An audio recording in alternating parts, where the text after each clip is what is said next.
கர்த்தர் வேறு டிரான்ஸ்ஃபர் கொடுத்துரு ஆத்மா பாதுகாப்பு செஞ்சிருக்கிறார். கர்த்தர் பிறந்த ஊர்ல இருந்து அவங்க அழைச்சிட்டு வந்திருக்காருன்னா அவர் ஆத்மா பாதுகாப்பு செஞ்சிருக்கிறார். கர்த்தரோட துணையா ஒரு மாப்பிள்ளை கொடுத்துருக்காருன்னா அங்க ஒரு பாதுகாப்பாக செஞ்சிருக்கிறார். கர்த்தர் இந்த வீட்டை கொடுத்துருக்கா குடியிருக்க பண்ணி ஒரு வீட்டை கர்த்தர் கொடுத்துருக்காரு அப்படின்னா அது எல்லைகளை கொடுத்துருக்காருன்னா கர்த்தர் எனக்கு பாதுகாப்போடு செஞ்சுக்கான்னு சொல்லி அர்த்தம். கர்த்தர் இந்த பட்டணத்துக்கு அழைச்சிருக்காருன்னா பாதுகாப்புக்காக செஞ்சுக்கான்னு சொல்லி அர்த்தம்.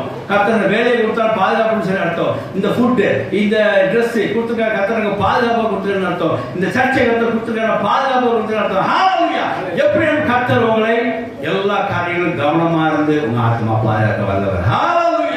நீங்க தீங்குக்குள்ள போகாம இருக்கவங்க பாதுகாக்கிறா, தீங்குக்குள்ள போனாலும் வெளியே வரைக்க பாதுகாக்கிறா, தீங்கு உங்களை அணுகினாலும் கர்த்தர் உங்களை பாதுகாக்கிறா. எப்படி கர்த்தர் உங்க ஆத்மாக்களை பாதுகாக்கிறா. ஆமென். ஹalleluya. தேவனுடைய வசனம் ஸ்தோத்திரம் உண்டாதாக. அதனால நிறைய வசனங்கள் நம்ம வாழ்க்கையில் அவர் கவனம் செலுத்தி நம்மளை பாதுகாக்க எழுதி வச்சிருக்கிறேன். குறிப்பிட்ட வசனம் மட்டும் ஒரு சீக்வன்ஸா